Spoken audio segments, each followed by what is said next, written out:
আসসালামু আলাইকুম everyone, welcome to লাবনীস kitchen. আমার আজকের রেসিপি হচ্ছে ডিমের কোরমা। সামনে যেহেতু ঈদ আসছে, তো ঈদে খুব ঝটপটভাবে খুবই সহজে ঘরোয়া উপকরণে এই ডিমের কোরমাটা তৈরি করে নিতে পারবেন। এই ডিমের কোরমা আপনি চাইলে ভাত পোলাওর সাথে খেতে পারেন। খেতে কিন্তু দারুণ হয় ডিমের কোরমা, আর বাচ্চারা তো খুবই পছন্দ করে খেয়ে নেবে।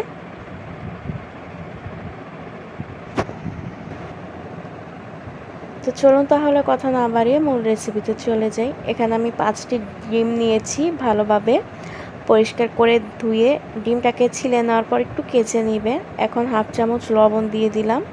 লবণটা দেওয়ার পর আমি একটু ঝাঁকিয়ে নিচ্ছি, যেন ডিমের গায়ে যেন লবণটা লেগে যায়। তো ডিমটা আমি একটি সাইডে রেখে দিলাম। এখন আমি মশলা তৈরি করে নেব। সেই জন্য আমি এখানে কাজু বাদাম নিয়েছি, পরিষ্কার করে ধুয়ে। 5-6টা কাঁচামরিচ নিয়েছি, আর নিয়েছি 15 থেকে 16টি কিশমিশ। তো এগুলো এখানে ব্লেন্ডারে ব্লেন্ড করে নিলাম। তো এটি দিয়ে কিন্তু ডিমের কোরমাটা তৈরি করে নিব। সেজন্য আমি ফ্রাইং প্যানে পরিমাণ মতো তেল দিয়ে দিলাম। তেলটা গরম হয়ে যাওয়ার পর এখন আমি ডিমগুলো হালকা ভেজে নিব। তো বেশি ভাজার দরকার নেই, হালকা একটু ভেজে নিলেই হবে। তো এই পিস আমি উল্টে পাল্টে ভেজে নিচ্ছি একটু হালকা করে।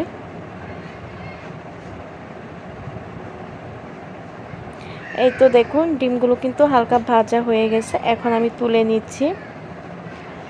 তো অবশিষ্ট যে তেল রয়েছে, তো সেই তেলে আমি আজকে ডিমের কোরমাটা রান্না করব। সেজন্য 2টো তেজপাতা, 2টো দারুচিনি আর 2টো এলাচ দিয়ে এখন তেলে ভেজে নিব ভালোভাবে নেড়ে চেড়ে। তো এখন আমি দিয়ে দিলাম 1 কাপের মতো পেঁয়াজ বাটা।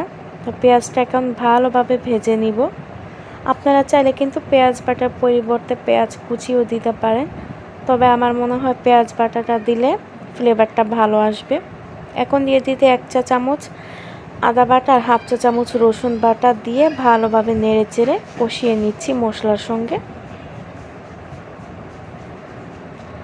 তো এখন সেই মশলাটা দিয়ে দিলাম যেটা আমি তৈরি করেছিলাম।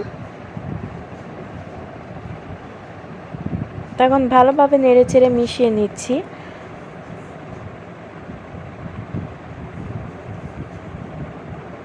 তো এখন আমি 1 চা চামচ লাল মরিচের গুঁড়া দিয়ে দিলাম, যেন কালারটা একটু সুন্দর আসে।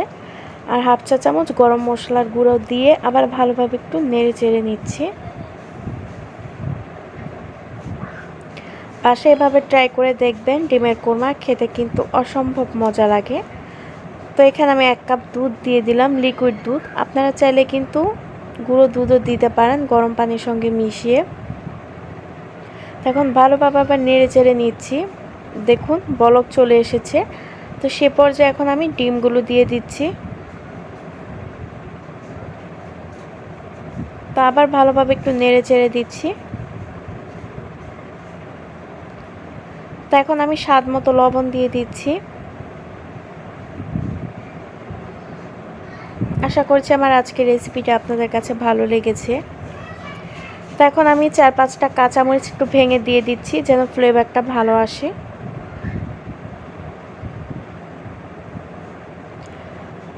তো এখানে পেঁয়াজ বাটাটা দেওয়ার কারণ হচ্ছে জিনিসটা একটু ঘন হবে আর খেতেও দারুণ লাগবে। এই তো দেখুন কালারটা কিন্তু ভীষণ সুন্দর লাগছে।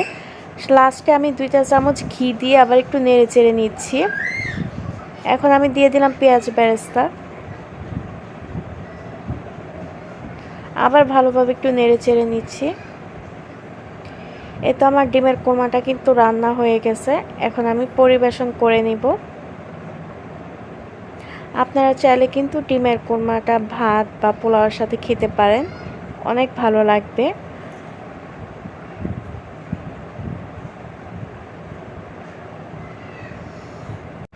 রেসিপিটি ভালো লাগলে একটি লাইক দিয়ে দিবেন, আর চাইলে আমার চ্যানেলটি সাবস্ক্রাইব করে নিতে পারেন। আজকের মতো এখানেই বিদায় নিচ্ছি। সবাই ভালো থাকবেন, সুস্থ থাকবেন। আল্লাহ হাফেজ।